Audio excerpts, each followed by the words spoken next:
मेरा नाम चिराग है।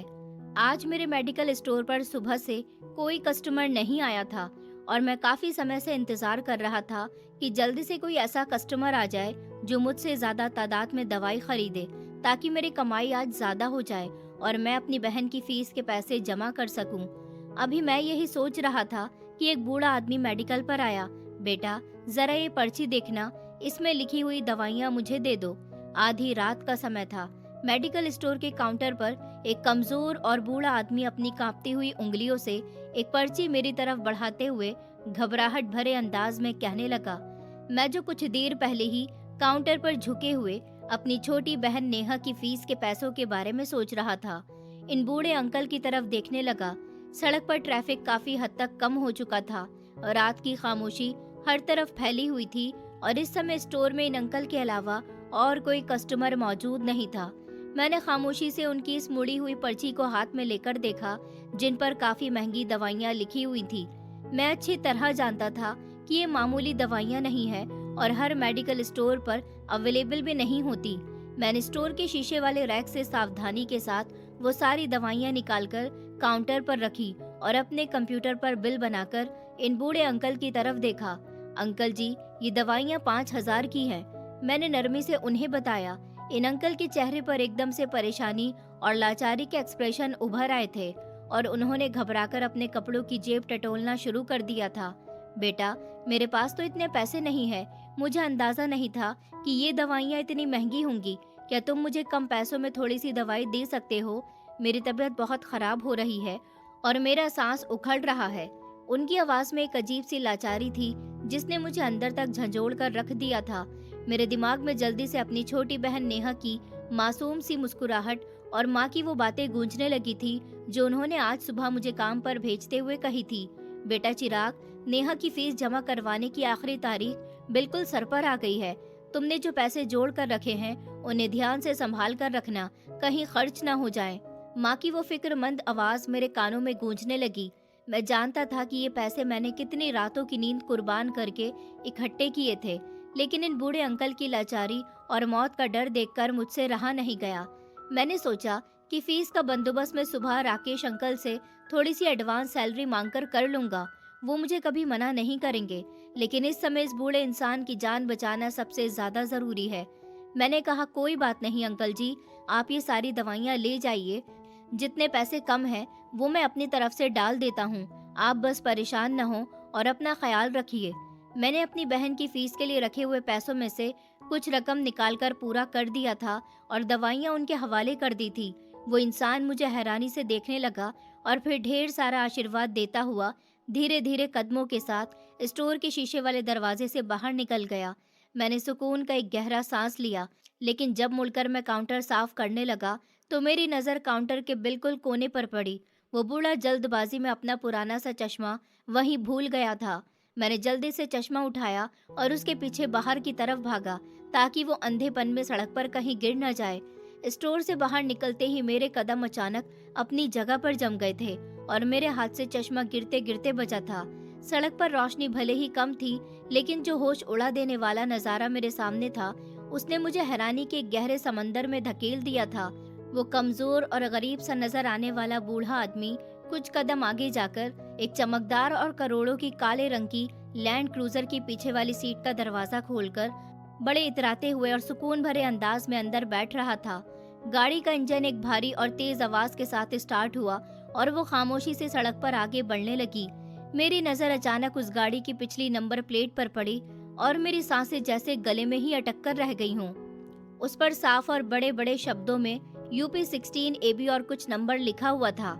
मेरे दिमाग में एक अजीब सी सनसनाहट होने लगी और मेरा पूरा वजूद एक सूखे हुए पत्ते की तरह कांपने लगा। मैंने अभी उस इंसान को जिंदगी की दवाई दी है जिसने मेरी बड़ी बहन आभा दीदी की जान ली थी। ये सवाल मेरे दिमाग में किसी खतरनाक तूफान की तरह उठा था और मुझे अंदर तक हिलाकर रह गया था। ये तो वही गाड़ी और वही नंबर प्लेट थी जिसकी तलाश पुलिस को पिछले 4 सालों से थी और जिसने मेरे खुशहाल परिवार को पूरी तरह से अंधेरे में डाल दिया था। मुझे वो रात याद आई जब दीदी फोन पर बात करते हुए घर से बाहर निकल रही थी और मैं बालकनी से उन्हें जाते हुए देख रहा था। वो इसी काले रंग की लैंड क्रूजर कार में बैठकर सही सलामत घर से निकली थी, लेकिन उसके बाद उनकी लाश घर आई थी। मैंने जब इस कार को घर से निकलते हुए देखा था, तो उसकी नंबर प्लेट पर जो नंबर छपा हुआ था, वो मुझे अच्छी तरह से याद हो गया था। मैंने जब पुलिस को इस काले रंग की गाड़ी के बारे में बताया और इसका नंबर भी बताया कि दीदी मरने से पहले इस कार में बैठकर गई थी और फिर उनके जाने के 2 घंटे बाद हमें उनकी मौत की खबर मिल गई। जरूर उनका कातिल उस कार में ही बैठा होगा। ये नंबर मैं कभी नहीं भूल सकता था। अभी मैं वहीं सड़क के किनारे खड़ा हुआ था और मेरा दिमाग इस कड़वी हकीकत को एक्सेप्ट करने के लिए विश्वास नहीं कर पा रहा था कि कातिल इतने सालों बाद इस तरह अचानक मेरे सामने आ जाएगा, और वो भी इस अजीब व गरीब हुलिये में। मैं बहुत ही धीमे, बोझल और कांपते हुए कदमों के साथ वापस स्टोर के अंदर आ गया था और दीवार का सहारा लेकर जमीन पर बैठ गया। वो पुराना चश्मा मेरी मुट्ठी में मजबूती से कैद था और मेरा दिमाग लगातार पुराने समय की उन गहरी तकलीफों को और बंद यादों में खो गया था, जिनको मैंने बड़ी मुश्किल से अपने अंदर दफन किया था और जिनका जख्म आज भी पहले दिन की तरह हरा था। मैं गरीब परिवार से संबंध रखता था। मेरे परिवार में मेरे और मेरी माँ के अलावा मेरी मुझसे बड़ी बहन आभा दीदी और मुझसे छोटी मेरी बहन नेहा थी। हमारे परिवार में बहुत प्यार था। मेरे पिता की मौत 2014 में हुई थी। मेरी दीदी को मेरे पिता ने खूब पढ़ाया लिखाया था। वो इतनी काबिल हो गई थी कि उनकी अच्छी कंपनी में नौकरी लग गई थी। वहाँ के मालिक राकेश गोयंका का बेटा शुभम गोयंका मेरी दीदी को पसंद करता था। उन दोनों के बीच अच्छी दोस्ती थी। मेरी दीदी हमेशा खुश रहती थी और अच्छा कमाती थी। उनकी कमाई से हमारे घर का गुजारा आराम से हो रहा था। मैं और मेरी छोटी बहन उन्हीं की कमाई से पढ़ रहे थे। तब मैं उस समय 12वीं कक्षा में था और मेरी छोटी बहन नेहा 7वीं कक्षा में थी। पिताजी के मरने के बाद दीदी ने घर को बहुत अच्छे से संभाल लिया था। वो मुझसे कहती थी कि तुम भी अपनी पढ़ाई पूरी कर लो, उसके बाद मैं तुम्हें भी अपनी ही कंपनी में अच्छी पोस्ट पर लगवा दूंगी। फिर हम दोनों भाई बहन अपने घर को चलाएंगे। माँ दीदी से कहती थी कि जैसे ही तुम्हारे भाई की नौकरी लग जाएगी, मैं जल्दी से तुम्हारी शादी कर दूंगी। लेकिन मेरी दीदी शादी तब तक नहीं करना चाहती थी जब तक हम दोनों भाई बहन की पढ़ाई पूरी नहीं हो जाती और मेरी नौकरी नहीं लग जाती। आज से पिछले 4 साल पहले तक मेरी जिंदगी बहुत सुकून भरी थी। मैं मेडिकल लाइन से पढ़ाई करना चाहता था और मेरा इकलौता सपना एक काबिल डॉक्टर बनकर लोगों का इलाज करना था। हमारे छोटे से घर में, मोहब्बत भरे परिवार में मेरी दीदी लड़की होने के बावजूद भी अपने पूरे परिवार का बोझ उठाए हुए थे। वो गोयंका इंडस्ट्रीज में सीनियर ऑडिटर की पोस्ट पर काम करती थी और बहुत ही ईमानदार और उसूल पसंद होने की वजह से उनकी सब बहुत इज्जत करते थे। वो हमेशा मुझे यही समझाती थी कि जिस तरह लड़की होकर भी मैं कामयाब हुई हूँ, हमारे पापा ने हमें उड़ने के लिए पंख दिए, उसी तरह तुम भी एक दिन इतने कामयाब हो जाना कि अपने परिवार की सारी परेशानियां दूर कर देना। मैं हमेशा दीदी से यही कहता था कि मैं आपसे वादा करता हूँ, जब मेरी नौकरी लग जाएगी तब मैं खुद आपकी धूमधाम से शादी करूंगा और आपकी शादी में कोई कमी नहीं छोड़ूंगा। हम तीनों बहन भाई में बहुत प्रेम था। हमारी जिंदगी खुशियों से भरी हुई थी। नेहा की बातें घर में रौनक कर देती थी और दीदी हम सब का ख्याल रखने में कोई कसर नहीं छोड़ती थी। सब कुछ बहुत अच्छा चल रहा था, यहाँ तक कि वो अंधेरी रात आई जिसने हमारा सारा सुकून छीन लिया। मुझे आज भी वो रात अच्छी तरह से याद है। मैं अपने कमरे में पढ़ाई कर रहा था। मेरा कमरा 2nd फ्लोर पर बना हुआ था, जिसमें बड़ी सी खिड़की खुल रही थी और बाहर की सड़क का नजारा साफ दिखाई देता था। उस दिन दीदी सुबह से ही बहुत परेशान थी। मैंने और नेहा ने कई बार पूछा भी था, दीदी आज आपके चेहरे पर वो मुस्कान नहीं है जो हमेशा होती है। उन्होंने बस ये कहकर टाल दिया कि मेरे सर में दर्द हो रहा है और हमें कुछ भी नहीं बताया। दीदी सुबह से ही परेशान थी, ये बात तो साफ जाहिर हो रही थी। उनके मोबाइल पर बार बार किसी की कॉल आ रही थी, लेकिन वो हम में से किसी के सामने फोन पर बात नहीं कर रही थी। जैसे ही फोन आता, वो मोबाइल अपने कमरे में ले जाकर खामोशी से बात कर रही थी। मुझे लगा उनकी कंपनी को किसी तरह का लॉस हो रहा होगा, तभी वो इतनी परेशान है। मैं सर झटककर अपने कमरे में पढ़ाई करने के लिए चला गया। 2 घंटे गुजरे थे। मैं अपनी किताब बंद करने के बाद खिड़की की तरफ आ गया। मैंने देखा कि हमारे घर के दरवाजे पर एक लैंड क्रूजर खड़ी हुई है। उसमें मौजूद इंसान मुझे दिखाई नहीं दे रहा था। थोड़ी देर के बाद दीदी फोन पर बात करती हुई उस गाड़ी में बैठ गई और चली गई। ऐसा कभी नहीं हुआ था कि कभी दीदी को कोई घर से लेने आया हो या घर गाड़ी से छोड़ने आया हो। दीदी हमेशा खुद ही अपनी स्कूटी से ऑफिस जाती थी और अपने ऑफिस से घर वापस आती थी। मुझे लगा उनको कोई ज़रूरी काम आ गया होगा। आखिरकार वो इतनी बड़ी कंपनी में जो काम करती हैं। फिर बस कुछ समय गुजरा था और दीदी का फ़ोन आया।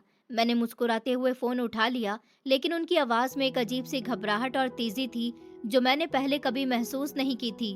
उन्होंने कहा, चिराग, मेरी बात ध्यान से सुनो। मैंने आज कंपनी के रिकॉर्ड में होने वाले करोड़ों रुपए के फ्रॉड की कुछ इंपॉर्टेंट फाइल्स पकड़ी हैं और मैं ये सारे सबूत लेकर सीधा पुलिस स्टेशन जा रही हूँ। तुम बस माँ और नेहा का ख्याल रखना। मैंने परेशान होकर दीदी को रोकना चाहा कि आप ऐसा मत कीजिए, फाइल छोड़कर घर आ जाइए, लेकिन वो अपने फर्ज की बहुत पक्की थी और उन्होंने मेरी बात सुने बिना फोन बंद कर दिया। मैं सारी रात बेचैनी और अनजाने डर की कंडीशन में उनका इंतजार करता रहा। मेरी परेशानी देखकर माँ भी जाग गई थी और हम बार बार उनका नंबर डायल करते रहे, लेकिन फोन लगातार बंद जा रहा था। अगली सुबह हमारे दरवाजे पर पुलिस आई और उन्होंने हमें वो खबर दी जिसने हमारे पैरों तले से जमीन खींच ली थी। पुलिस ने बताया कि देर रात एक रिजॉर्ट में आपकी बहन की लाश मिली है। सुना है कि वहाँ कोई पार्टी चल रही थी। आपकी बहन ने बहुत ज्यादा नशा कर लिया था और नशे की हालत में वो रिजॉर्ट की सीढ़ियों से गिरी तो तभी उनकी मौत हो गई। ये सुनकर तो मेरे पैरों तले से जमीन निकल गई। ऐसा नहीं हो सकता था। मेरी दीदी तो यहाँ से सही सलामत गई थी और वो कभी पार्टी वगैरह ज्वाइन करती ही नहीं थी। वो तो कभी नशा भी नहीं करती थी। ये क्या कह रहे हैं? पुलिस इंस्पेक्टर ने मेरी कोई बात नहीं सुनी। मैं, माँ और मेरी बहन, हम तीनों बुरी तरह से रो रहे थे। हमें दीदी का शव दे दिया गया। दीदी हमें हमेशा के लिए छोड़कर चली गई थी। मेरी दीदी पर झूठे आरोप लगाए गए थे। मुझे पूरा विश्वास था कि उन्हें किसी केस में फंसाया गया है। नशा करना तो दूर की बात, वो ऐसे गलत लोगों के पास बैठती तक नहीं थी। हमारे कहने पर पुलिस ने थोड़ी बहुत इन्वेस्टिगेशन तो जरूर की थी, लेकिन उसके बाद पुलिस भी जैसे इस केस को अपने हाथ में नहीं ले रही थी। मैं जानता था, दीदी ने मुझे फोन पर बताया था कि वो पुलिस स्टेशन जा रही है, लेकिन पुलिस स्टेशन के बजाय वो रिजॉर्ट तक कैसे पहुंची, ये मेरी समझ नहीं आ रहा था। पुलिस मेरी किसी बात पर विश्वास करने के लिए तैयार नहीं थी और कहा जा रहा था कि नशे की हालत में सीढ़ियों से गिरने पर उनकी मौत हुई है, जबकि मुझे इस बात पर बिल्कुल भी यकीन नहीं आ रहा था, क्योंकि दीदी का शव हमने देखा था तो उनकी बॉडी पूरी तरह से नीली पड़ चुकी थी। मैं पुलिस को उस गाड़ी के बारे में बताना चाहता था जो हमारे घर आई थी, क्योंकि मुझे ये हादसा नहीं मर्डर लग रहा था। पुलिस ने मेरी इस बात पर भी यकीन नहीं किया और गाड़ी का पता भी नहीं लगाया। कुछ दिनों तक तो पुलिस वाले कहते रहे कि हमारी इन्वेस्टिगेशन जारी है, लेकिन फिर जाने क्या हुआ, किसका दबाव आया और कौन सी ताकत इस केस से जुड़ गई कि पुलिस ने अचानक इसे हादसे का रूप देकर हमेशा हमेशा के लिए बंद कर दिया। हमारे घर के हालात दिन ब दिन खराब होने लगे थे। दीदी के जाने के बाद घर खर्च पर भी काफी असर पड़ा था। कुछ महीने तो जैसे तैसे गुजारा हो गया था, लेकिन अब गुजारा करना बहुत मुश्किल हो रहा था। हालात ने मुझे इस कदर मजबूर कर दिया था कि मुझे अपनी मेडिकल की पढ़ाई बीच में अधूरी छोड़नी पड़ गई थी, क्योंकि अब मुझे अपने बीमार माँ और छोटी बहन की जिम्मेदारी उठानी थी। मैं नौकरी की तलाश में कई महीनों तक ठोकरें खाता रहा, लेकिन कहीं उम्मीद की कोई किरण नजर नहीं आ रही थी। घर में भूखा रहने की नौबत आ गई थी और मुझे समझ ही नहीं आ रहा था कि मैं अपनी फैमिली को इस मुश्किल से कैसे निकालूं। फिर हमारी इस कठिन जिंदगी में एक ऐसा मसीहा आया जिसने हमारी मदद की। वो थे राकेश गोयंका जी, मेरी दीदी के बॉस, जो एक बहुत ही अच्छे इंसान थे। दीदी की ईमानदारी की हमेशा तारीफ करते थे। दीदी के मरने पर भी वो हमारा दुख हल्का करने के लिए हमसे मिलने आए थे और उन्हें दीदी की मौत पर बेहद अफसोस था। उनका बेटा शुभम गोयंका मेरी दीदी से मोहब्बत करता था। वो भी हमारे दुख में हर तरह से शामिल हुआ था, लेकिन अब जब उनको हमारे घर की फाइनेंशियल कंडीशंस के बारे में पता चला तो राकेश जी ने मुझसे कहा कि बेटा, मुझे तुम्हारी परेशानी के बारे में पता चला है।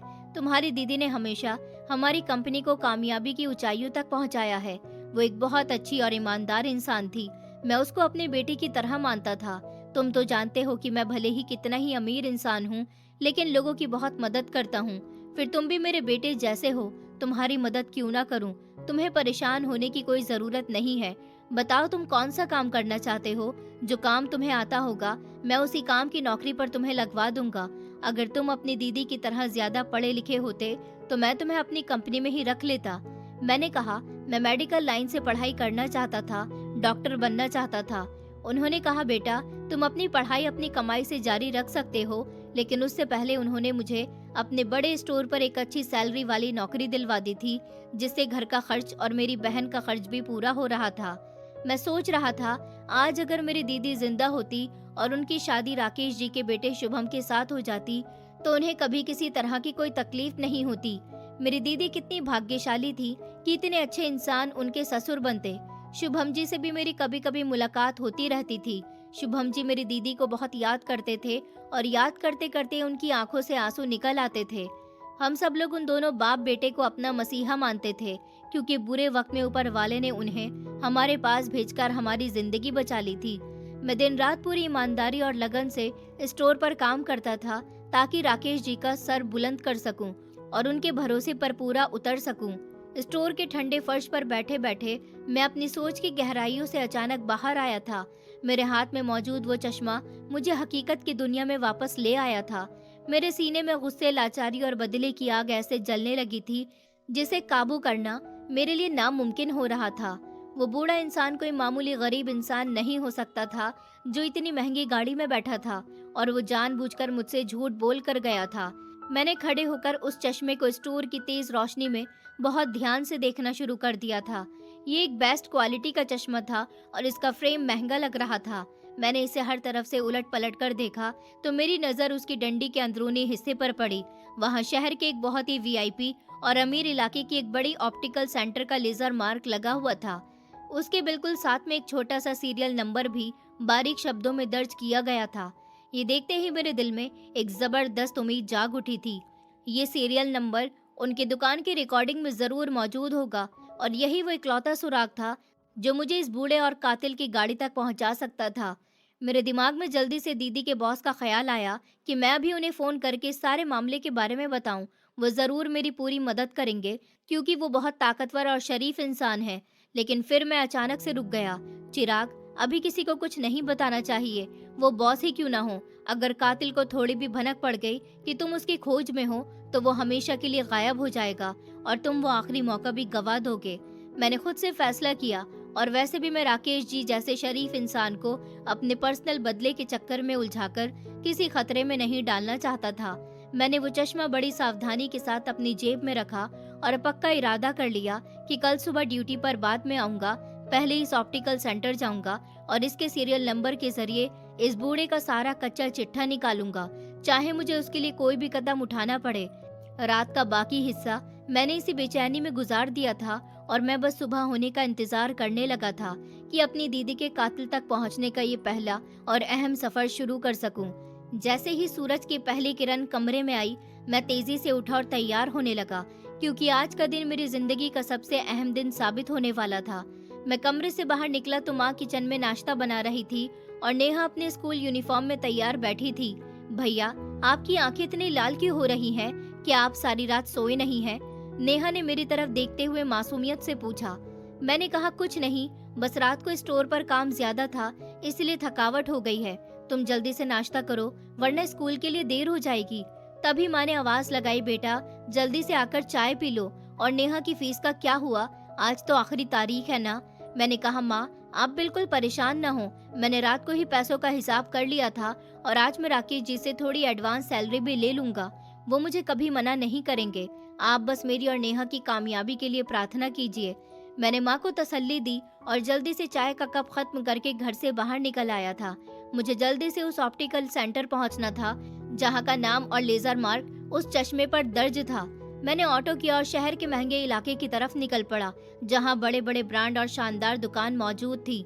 कुछ देर के बाद मैं इस शानदार ऑप्टिकल सेंटर के सामने खड़ा हुआ था, जिसका शीशे का दरवाजा बहुत चमकदार था। अंदर का माहौल किसी 5 स्टार होटल से कम नहीं लग रहा था। मैंने एक लंबा सांस लिया और दरवाजा धकेलकर अंदर दाखिल हो गया। सामने काउंटर पर एक सेल्समैन खड़ा हुआ था, जो मुझे मामूली कपड़ों में देखकर थोड़ा हैरान हुआ था। जी sir, may I help you? उसने धीमी मुस्कुराहट के साथ पूछा। मैंने कहा, सर मुझे आपसे एक बहुत जरूरी काम है। दरअसल ये चश्मा कल रात को ही हमारे मेडिकल स्टोर पर भूल गया है। इस पर आपकी दुकान का लेजर मार्क और सीरियल नंबर मौजूद है, इसीलिए मैं चाहता हूँ कि आप अपने रिकॉर्ड से इसके मालिक का पता बता दीजिए, ताकि मैं ये अमानत उस तक पहुँचा सकूँ। मैंने वो चश्मा जेब से निकालकर काउंटर पर रखते हुए नरमी से कहा था। सेल्समैन ने चश्मा उठाकर उसे उलट पलट कर देखा और फिर अपने कंप्यूटर की स्क्रीन पर कुछ टाइप करने लगा और बोला, ये तो काफी महंगा है और हमारे रिकॉर्ड के मुताबिक ये सुरेश नाम के किसी आदमी पर रजिस्टर है। मैंने कहा, ये सुरेश कौन है और क्या इसका कोई पता फ़ोन नंबर आपके पास दर्ज है? सेल्समैन ने मुझे थोड़ी अजीब नज़रों से देखा, फिर बोला, हम अपने कस्टमर की पर्सनल इन्फॉर्मेशन इस तरह किसी को नहीं दे सकते, ये हमारे उसूलों के खिलाफ है। मैंने कहा, सर, आप प्लीज़ मेरी बात समझने की कोशिश कीजिए। वो एक बहुत ही बूढ़े और बीमार इंसान है, जिन्हें दिल की प्रॉब्लम है, और वो कल रात अपनी महंगी दवाइयाँ भी हमारे स्टोर पर ही छोड़ गए थे। मैंने थोड़ा सा सीरियस होकर झूठ का सहारा लेते हुए उसे अपनी बातों में लेने की कोशिश की। मेरी बात सुनकर सेल्समैन थोड़ा सा नरम पड़ गया था और उसने दोबारा स्क्रीन की तरफ देखा। अच्छा ठीक है, मैं आपको बता देता हूँ। दरअसल ये सुरेश कोई बड़ा आदमी नहीं है, बल्कि वो शहर के एक बहुत फेमस बिजनेसमैन का पर्सनल ड्राइवर है, और उनके बॉस ने ही उन्हें ये चश्मा हमारी दुकान से गिफ्ट में लेकर दिया था। इसीलिए रिकॉर्ड में उनके बॉस का घर का पता दर्ज है। सेल्समैन ने मुझे बताते हुए एक कागज पर एड्रेस लिखकर मेरी तरफ बढ़ा दिया था। ड्राइवर, ये सुनते ही मेरा दिमाग बुरी तरह से उलझ गया था। अगर वो खराब हालत वाला भिखारी बूढ़ा एक ड्राइवर है, तो फिर उस लैंड क्रूजर का असली मालिक कौन है, जो कल रात उस ड्राइवर को इस गाड़ी में बिठाकर ले गया था? और एक ड्राइवर इतनी महंगी गाड़ी की पीछे वाली सीट पर क्यों बैठा था? मेरे दिमाग में सवालों का एक तूफान मच गया था, लेकिन मैंने वो कागज सेल्समैन से लिया और उसको थैंक यू कहकर दुकान से बाहर निकल गया। इस कागज पर जो एड्रेस मौजूद था, ये भी शहर के बड़े और डिफेंस वाले इलाके का था। मैंने बिना टाइम बर्बाद किए एक और ऑटो लिया और इस एड्रेस पर रवाना हो गया। रास्ते भर मेरा दिल जोर जोर से धड़क रहा था। मेरे दिमाग में दीदी की मुस्कुराती हुई तस्वीर घूम रही थी, जिसे याद करके मुझे हमेशा हिम्मत मिलती थी। कुछ देर के बाद ऑटो खामोश सड़क पर आकर रुक गया। मैं ऑटो वाले को पैसे देकर पैदल ही उस पते को ढूंढने लगा। कुछ कदम चलने के बाद सामने एक बड़ा बंगला मौजूद था। मैंने इधर उधर देखा। गली में पूरी तरह से सन्नाटा था और कोई भी आता जाता दिखाई नहीं दे रहा था। मैं दबे कदमों से चलता हुआ उस बंगले की ऊंची दीवार के बिल्कुल साथ मौजूद एक बड़े से पेड़ के तने के पीछे छुपकर खड़ा हो गया और अंदर का नज़ारा देखने की कोशिश करने लगा। थोड़ा सा गेट खुला हुआ था और अंदर से बड़ा पोर्च साफ नजर आ रहा था। मेरी नज़रें पोर्च में खड़ी उस काली गाड़ी पर पड़ी और मेरा सांस एक बार फिर से रुक गया। ये वही लैंड क्रूजर थी, बिल्कुल वही जिसकी चमकती हुई बॉडी और नंबर प्लेट आज के दिन की रोशनी में मेरे सामने थी।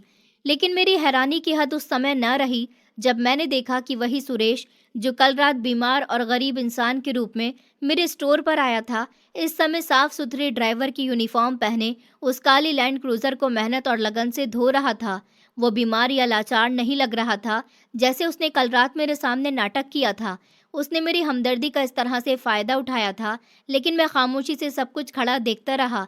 थोड़ी देर बाद दरवाज़ा खुला और एक महंगा सूट पहने, आंखों पर काला चश्मा, हाथों में ब्रीफकेस पकड़े, अपने एटीट्यूड के साथ चलता हुआ बाहर आया। मैंने उस इंसान का चेहरा देखने के लिए अपनी गर्दन थोड़ी आगे की, लेकिन जैसे ही मेरी नज़र उस इंसान के चेहरे पर पड़ी, मेरे पैरों तले से ज़मीन निकल गई। मैं वहीं पेड़ के साथ टेक लगाकर बैठने लगा। मेरा पूरा शरीर कांप रहा था। हाँ, मुझे लग रहा था कि जैसे किसी ने मेरे दिमाग पर कोई बहुत भारी हथौड़ा मार दिया हो। वो कोई आम इंसान नहीं जिसे मैं देवता मानता था, वो राकेश जी थे, जिसने हमारे बुरे समय में हमारी मदद की थी।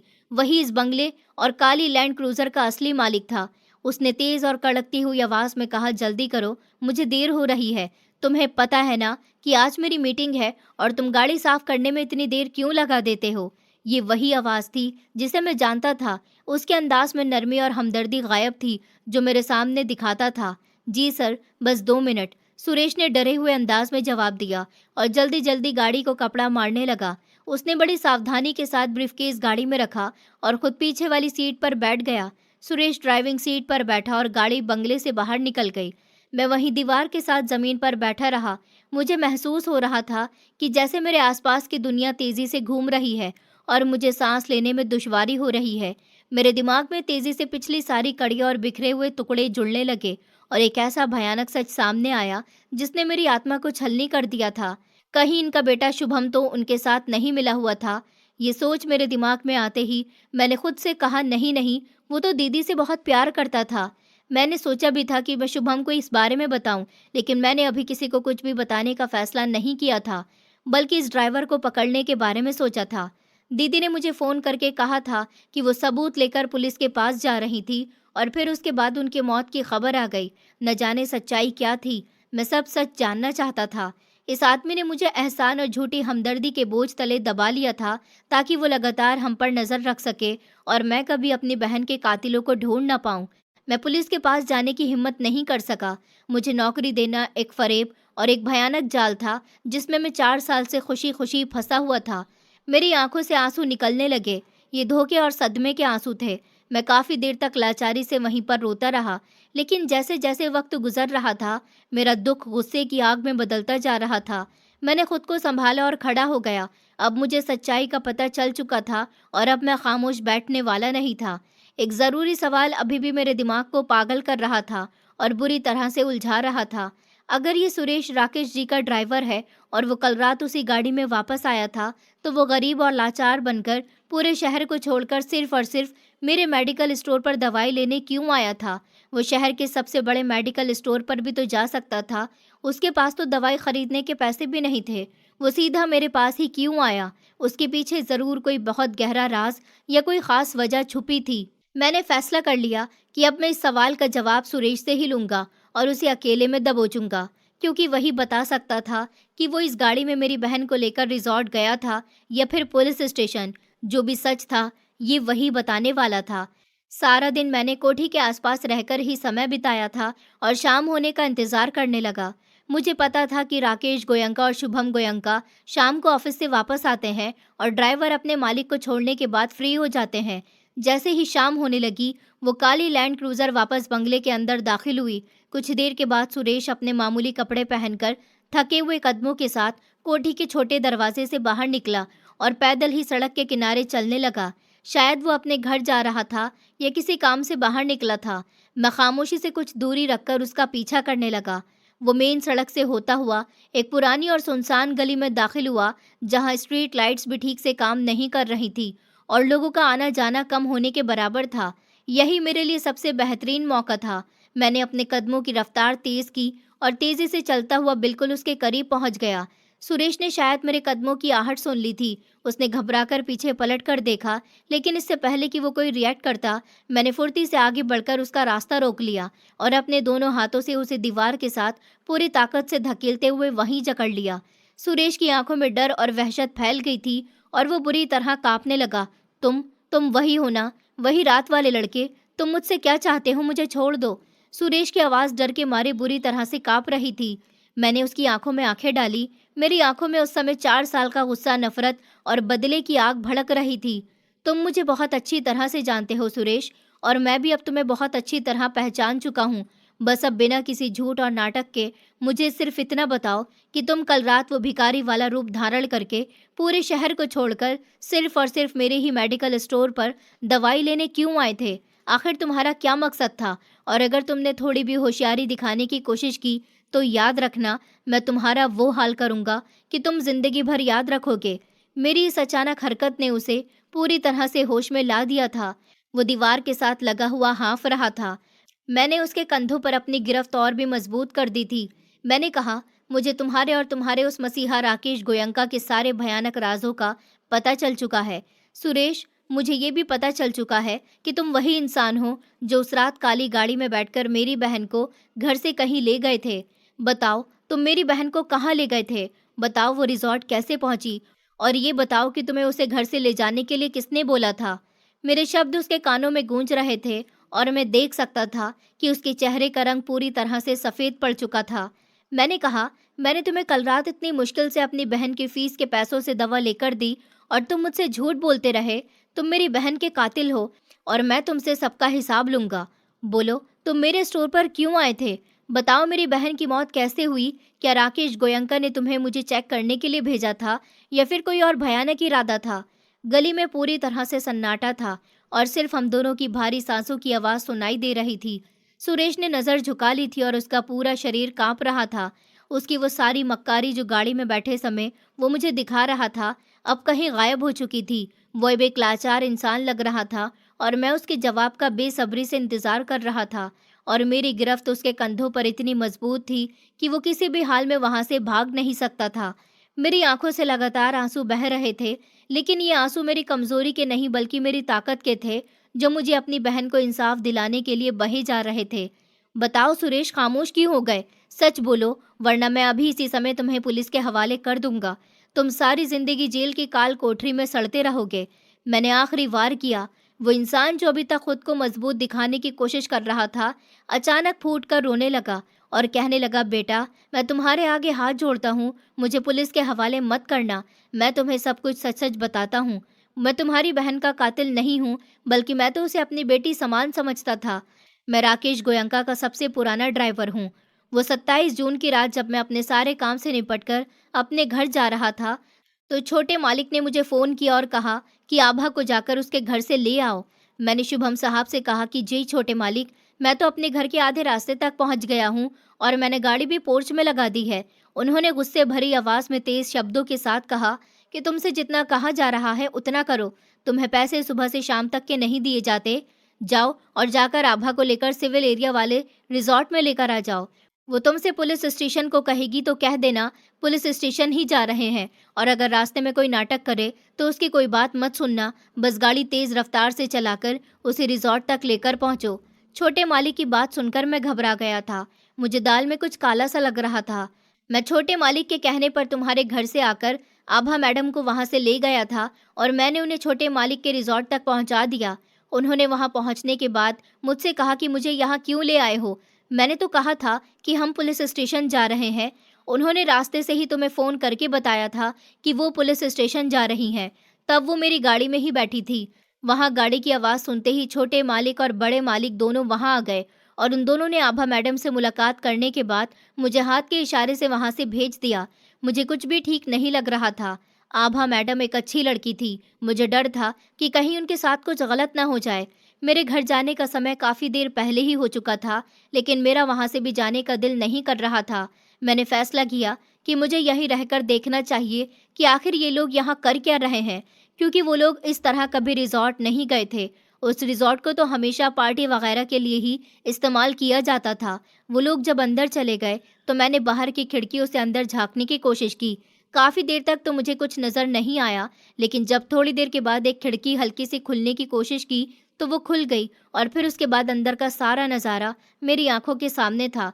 छोटे साहब आभा मैडम के साथ कुछ ज़रूरी फाइल्स को लेकर बातें कर रहे थे और उनसे कह रहे थे कि तुम्हें इस तरह पुलिस स्टेशन की बात नहीं करनी चाहिए थी। उनकी बात सुनकर आभा मैडम को गुस्सा आ गया और उन्होंने कहा, तो फिर तुमने मेरे साथ धोखा किया है। तुमने मुझे यहाँ क्यों बुलाया? तुमने तो कहा था कि तुम डायरेक्ट पुलिस स्टेशन पहुँच रहे हो और मुझे भी अपनी गाड़ी से पुलिस स्टेशन बुला रहे थे। वो डरावनी हंसी हंसने लगे और फिर अपने चेहरे पर नरमी सजाकर बोले, अच्छा, तुम क्यों इतनी हाइपर हो रही हो? मुझे अपने पिता की हकीकत पता चल गई है कि वो इस बिजनेस को गलत तरीके से चला रहे हैं। मैं जानता हूँ कि वो गरीबों के साथ बेईमानी कर रहे हैं, उनका हक मार रहे हैं, लेकिन तुमने मुझे ये सच्चाई बताकर बहुत अच्छा काम किया। मैं उनकी सच्चाई इतनी जल्दी दुनिया के सामने नहीं ला सकता। तुम परेशान मत हो। तुम एक काम करो, तुम रिलैक्स हो जाओ। हम अभी नहीं, हम कल सुबह आराम से पुलिस स्टेशन चलेंगे और जल्द ही मेरे डैड सलाखों के पीछे होंगे। हमारी कंपनी ईमानदारी से चलेगी और गरीबों का हक नहीं मारा जाएगा। आभा मैडम उनके ये शब्द सुनकर थोड़ी रिलैक्स हो गई थी। फिर उन्होंने नौकर को इशारा दिया और वो नौकर एक जूस का ग्लास लेकर वहां आया। शुभम साहब ने कहा कि ये जूस पियो और तसल्ली रखो।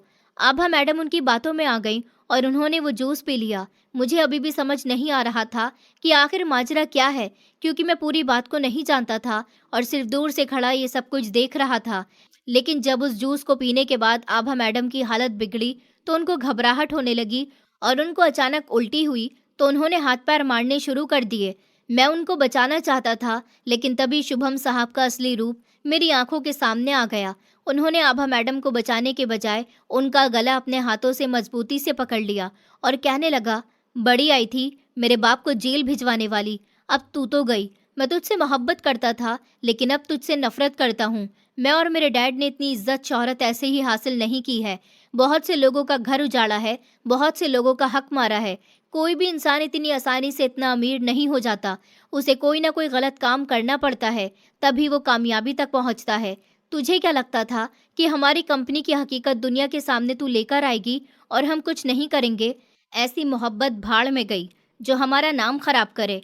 अब तू ऊपर जा और वहां जाकर गरीबों का हक अदा कर। पता है तेरा ऐसा करने पर फैक्ट्री के सारे वर्कर्स आंदोलन पर उतर आते और फिर हमारी कितनी बदनामी होती। सिर्फ तुझ एक लड़की की वजह से हम कोई भी लापरवाही मोल नहीं ले सकते थे। ये सुनकर आभा मैडम की हालत और भी ज्यादा बिगड़ने लगी। वो चिल्लाने की कोशिश करने लगी, लेकिन उनके गले से आवाज नहीं निकल रही थी। वो हाथ जोड़कर शुभम साहब से कह रही थी कि मुझे छोड़ दो, मुझे बचा लो, मगर वो बेरहम इंसान उनको मरता हुआ छोड़कर वहां से फरार हो गया। मैं सब कुछ देखता रहा और कुछ नहीं कर सका। इस सब में मेरा भी बराबर से दोष है, क्योंकि मुझे उन लोगों की बातों पर विश्वास नहीं करना चाहिए था। मैं खुद ही आभा मैडम को वहां तक लेकर पहुंचा था। मुझे नहीं पता था कि ये लोग उनके साथ ऐसा करेंगे। उस जूस में उन्हें जहर मिलाकर दिया गया था, और जिसको पीने से उनके शरीर में जहर फैल गया और सिर्फ आधे घंटे में उनकी मौत हो गई। मैं कुछ नहीं कर सका। मैं शर्मिंदगी के दबाव तले झुकता जा रहा था, लेकिन वहां से जाने से पहले मेरे पास एक सुराग था। रिजॉर्ट के बाहर वाले हॉल की तरफ एक कैमरा लगा हुआ था, और उन्होंने वहीं खड़े होकर इस वारदात को अंजाम दिया था। मुझे याद आया कि ये सब कुछ जरूर कैमरे में रिकॉर्ड हुआ होगा।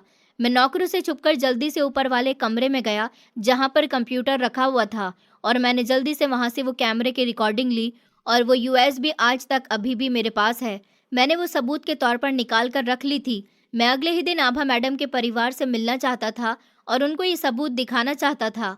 लेकिन मालिकों को ये बात पता चल गई कि रिजॉर्ट में मौजूद कंप्यूटर से किसी ने कैमरे की रिकॉर्डिंग चुरा ली है, और फिर वो लोग अलर्ट हो गए। उन्होंने सब लोगों पर नजर रखना शुरू कर दी। उन्हें घर के नौकरों पर, रिजॉर्ट के नौकरों पर और मुझ समेत सारे ड्राइवर पर भी शक हो गया था। उन्होंने सब लोगों पर पहरा लगाया हुआ है। मैं डायरेक्टली तुम्हारे पास नहीं आ सकता था। अगर आ जाता तो बुरी तरह पकड़ा जाता।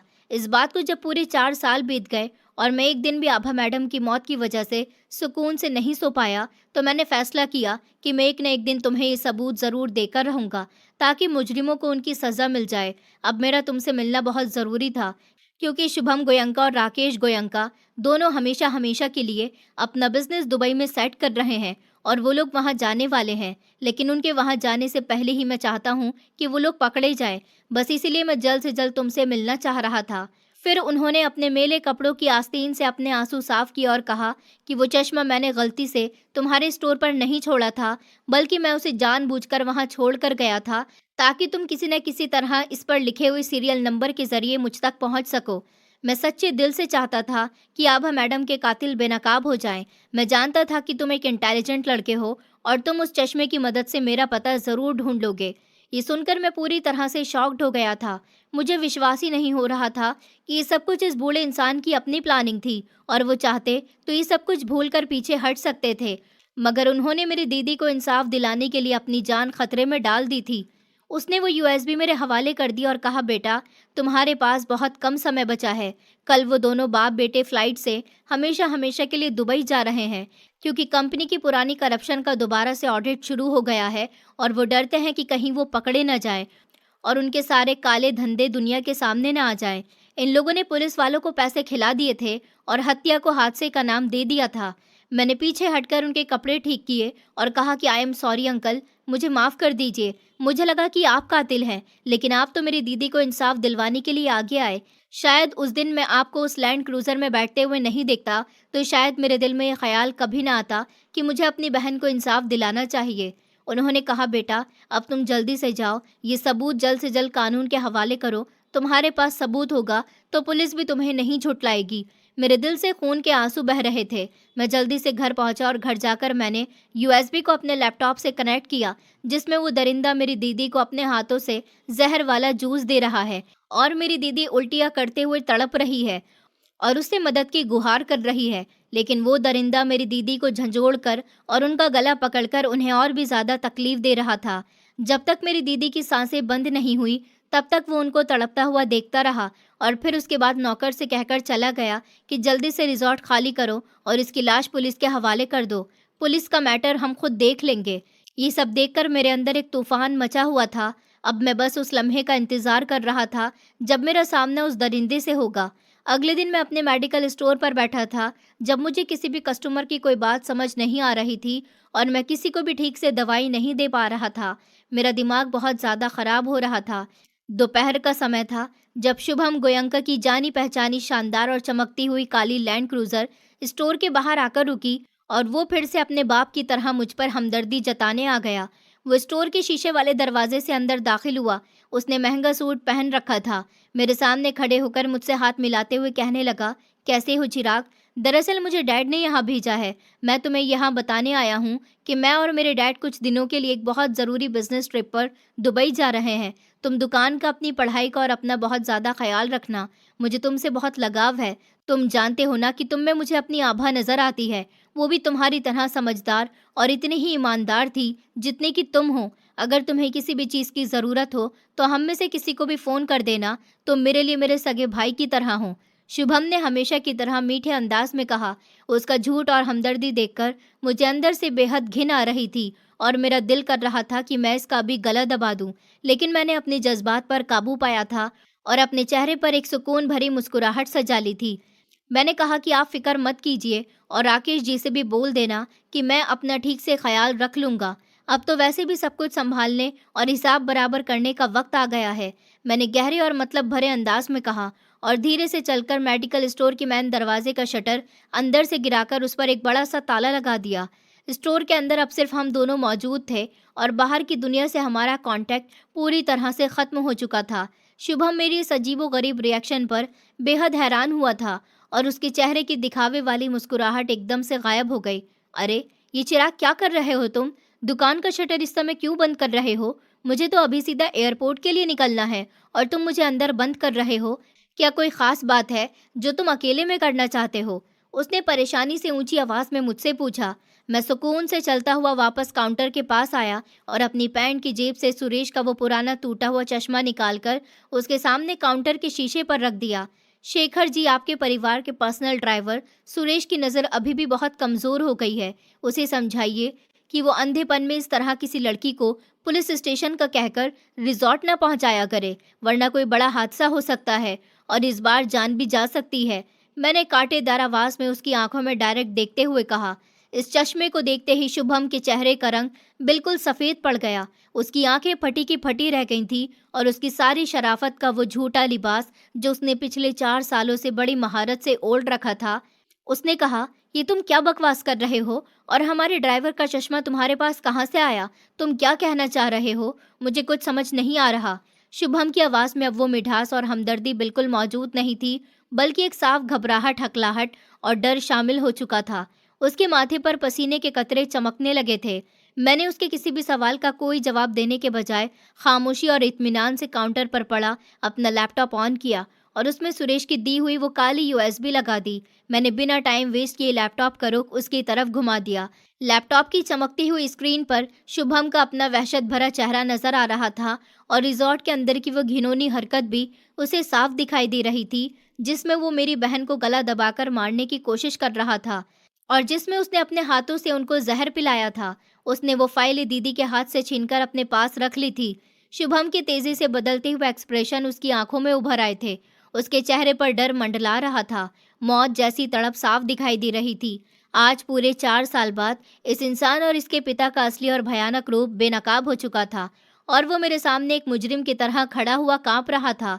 वीडियो खत्म होते ही स्टोर में एकदम घोट देने वाली और खतरनाक खामोशी छा गई थी, जिसमें सिर्फ लैपटॉप के पंखे की धीमी सी आवाज़ गूंज रही थी। मैंने स्क्रीन से नज़र हटाकर उस इंसान के चेहरे की तरफ देखा जिस पर मैं बहुत भरोसा करता था। उसके पसीने के मोटे कतरे स्टोर की तेज़ रोशनी में चमक रहे थे और उसकी आंखें हैरानी और डर से इतनी बड़ी हो चुकी थी जैसे कि वो अभी बाहर निकल आएंगी। वो मुझे कुछ बोलने की भरपूर कोशिश कर रहा था, लेकिन शब्द उसके गले में ही अटक गए थे। मैंने सुकून से लैपटॉप की स्क्रीन बंद की और काउंटर के करीब होकर उसकी आंखों में डायरेक्ट देखते हुए एक लंबा सांस लिया। कैसा लग रहा है शुभम गोयंका, आज अपने इस भयानक और काले सच का सामना करके? बताओ तो सही, कैसा लग रहा है इस सच्चाई को आज बेनकाब होते हुए देखकर? तुमने पिछले 4 सालों से अपनी दौलत और एहसानों के जोर पर इसको छुपा कर रखा था। मेरी बहन पागल थी जो तुम जैसे घटिया इंसान से प्यार करती थी। अच्छा हुआ मर गई। जिंदा रहती तो शायद तुम्हारे साथ जिंदगी नहीं गुजार सकती थी। और तुम्हारा वो बाप जो मेरा मसीहा बनता था, वो भी तुम्हारी तरह दरिंदा है। इस रिकॉर्डिंग में तुम्हारे और तुम्हारे पिता के सारे काले करतूत छिपे हुए हैं। मैं तुम लोगों को छोड़ूंगा नहीं। शुभम, जो अभी तक पूरी तरह से शॉक खड़ा हुआ था, अचानक उसके चेहरे के एक्सप्रेशन तेजी से बदलने लगे। उसकी वो घबराहट अब एक अजीब सी शैतानी हंसी में बदल गई। उसने अपना सर पीछे किया और एक जोरदार हंसी हंसने लगा, जिसने मुझे चौकन्ना कर दिया था। हाँ, मेरे पिता ने तुम्हारी बहन को मारने की प्लानिंग की और मैंने उस प्लानिंग को अंजाम दिया। ये सब हम दोनों ने ही किया था। हम तुम्हारी बहन को हमेशा के लिए रास्ते से हटाना चाहते थे। ऐसा नहीं था कि मैं उससे मोहब्बत नहीं करता था, मुझे उससे मोहब्बत थी। मैं उसे अपनी ज़िंदगी में शामिल करने के लिए भी तैयार था। लेकिन वो 2 कौड़ी की लड़की, उसकी हैसियत क्या थी? वो हमारी कंपनी को बदनाम करना चाहती थी, वो हमारी कंपनी को बंद करना चाहती थी। उसे लगता था कि मैं अपने पिता के खिलाफ जाकर उनको जेल पहुंचाऊंगा, उनकी कंपनी बंद करवाऊंगा। लेकिन वो ये नहीं जानती थी कि वो मेरे लिए एक मामूली सी लड़की थी। मैं अपने पिता की दौलत को ठोकर मारकर कैसे उसका साथ दे सकता था? मेरी दौलत, मेरी कामयाबी, सब कुछ दीवार बनकर खड़ी हो गई थी। इसलिए तुम्हारी बहन को मार दिया, क्योंकि मुझे दूसरों के कारोबार में रुकावट पैदा करने वाले लोग बिल्कुल भी पसंद नहीं है। शुभम की आवाज़ में अब वो मिठास बिल्कुल भी नहीं थी, बल्कि एक घमंड झलक रहा था। उसने कहा, तुम्हारी बहन एक बेवकूफ़ लड़की थी। वो चाहती तो सब कुछ खामोशी से बर्दाश्त करती और खुशी-खुशी मेरी ज़िंदगी में शामिल हो जाती। मैं उसे सोने में तोल देता, मगर उसे शरीफ और ईमानदार बनने का बहुत शौक था। मेरे पिता ने उसे धमकी भी दी थी कि वो हमारी कंपनी की ऑडिट की फाइलों को दबा दे, मगर वो नहीं मानी। उसे करोड़ का लालच भी दिया गया, लेकिन फिर भी वो बाज नहीं आई। मेरे पिता ने मुझे समझाया और कहा, इस लड़की को अपने काबू में करो, वरना अच्छा नहीं होगा। तभी मैंने तुम्हारी बहन का भरोसा जीत लिया और उसे अपनी बातों में ले लिया। हमारी कंपनी का नाम बचाने के लिए उसे रास्ते से हटना ही पड़ा। और फिर तुम और तुम्हारी मासूम सी फैमिली मेरे डैड पर बड़ा भरोसा करती थी, इसलिए उन्होंने झूठे एहसान के बोझ तले तुम्हें दबा दिया, ताकि तुम लोग कभी भी अपनी बहन के गुनहगार को ढूंढने की हिम्मत न कर सको और हमेशा हमसे दबकर रहो। हमने तुम्हें अपने पैसों का मोहताज बना दिया, ताकि तुम सारी जिंदगी हमारी जूतियां सीधी करते रहो। तुम आज भी हमारे गुलाम हो चिराग, और तुम हमारा कुछ नहीं बिगाड़ सकते। उसने बड़े घमंड के साथ ये बात कही थी। उसकी बात सुनकर मेरा गुस्सा और भी बढ़ गया था, लेकिन मैंने अपने जज्बात पर काबू पा लिया था। मैंने कहा, क्या तुम्हें सच में लगता है कि तुमने हमें खरीदा हुआ है? तुमने हमारी मजबूरी का घटिया फायदा उठाया और मेरी बहन का सौदा मुझसे कर लिया। मेरी आंखों में इस समय कोई डर नहीं था। अचानक शुभम ने अपने कोट के अंदर वाली जेब में तेजी से हाथ डाला और एक काले रंग की भारी पिस्तौल निकालकर सीधा मेरी तरफ तान दी।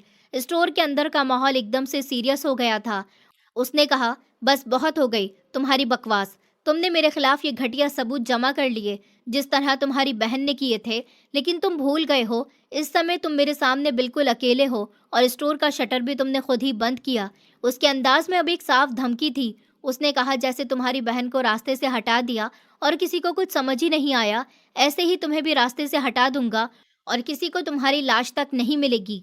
ये सबूत मेरे साथ ही दुबई जाएंगे और तुम यहीं बंद दुकान में खत्म हो जाओगे। कोई तुम्हें बचाने नहीं आएगा।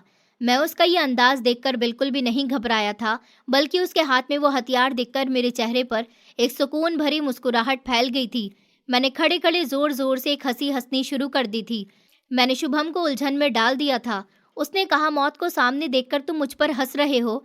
मैंने कहा, डर तो उस इंसान का होता है जिसके पास खोने के लिए कुछ बाकी हो। तुम्हें क्या लगता है कि जिस भाई ने पूरे 4 साल अपनी बहन के जाने का बोझ उठाया हो, वो आज इतने ताकतवर इंसान के सामने बिल्कुल अकेला आकर खड़ा हो जाएगा?